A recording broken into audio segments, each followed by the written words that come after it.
पूर्णिमा मेले को लेकर तैयारियां तेज हो गई हैं। 23 से 30 जुलाई तक चलने वाले इस मेले में करोड़ों श्रद्धालुओं के पहुंचने की संभावना है। श्रद्धालुओं की सुविधा के लिए उत्तर प्रदेश राज्य सड़क परिवहन निगम ने 1000 स्पेशल रोडवेज बसें चलाने का फैसला किया है, जबकि 100 बसें रिजर्व रखी जाएंगी।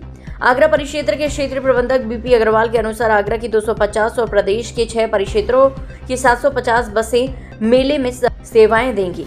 हर बस में 2 चालक तैनात होंगे और पूरे मेला क्षेत्र को 6 जोन में बांटकर 24 घंटे निगरानी रखी जाएगी।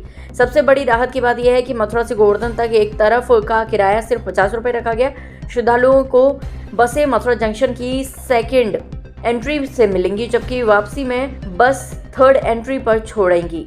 वहीं रेलवे ने भी मेले को लेकर तैयारियां शुरू कर दी हैं। मेला स्पेशल ट्रेन, पैसेंजर, ईएमयू और डीएमयू ट्रेनों का विस्तार, अतिरिक्त टिकट काउंटर और आरपीएफ जीआरपी की अतिरिक्त तैनाती की जाएगी ताकि श्रद्धालुओं को किसी तरह की परेशानी न हो। इस बार प्रशासन को पिछले साल के मुकाबले और अधिक श्रद्धालुओं के पहुंचने की उम्मीद है। ऐसे में परिवहन सुरक्षा एवं यातायात की व्यापक व्यवस्था की जा रही है।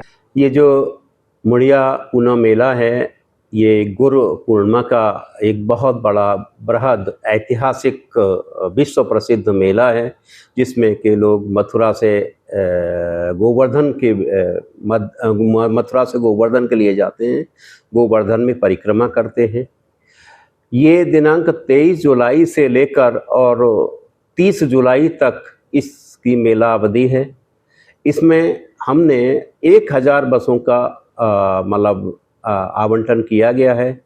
250 बसें आगरा क्षेत्र की हैं और 750 बसें बाहर के 6 क्षेत्रों से आएंगी। इसके अलावा 100 बसें और रिजर्व में आगरा क्षेत्र की रहेंगी। इस प्रकार से जो आगरा का आवंटन होगा, 250 प्लस 100, 350 बसों का हमारा आवंटन आगरा क्षेत्र का होगा।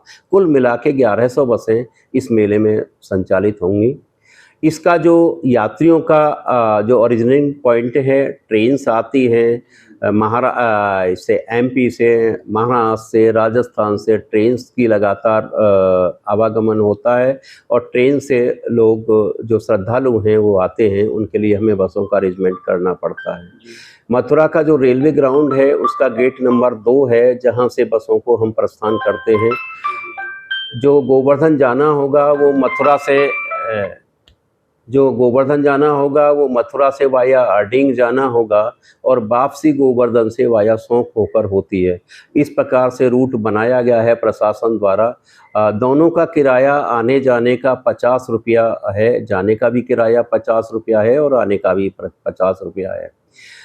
परिवहन निगम ने इस मेले को 7 सेक्टर्स में बांटा है। प्रत्येक सेक्टर पे एक अधिकारी सहायक क्षेत्रीय प्रबंधक की ड्यूटी रहेगी और जाम की समस्या को निजात करने के लिए पिछले वर्ष 6 इंटरसेप्टर्स हमने लगाई गई थी।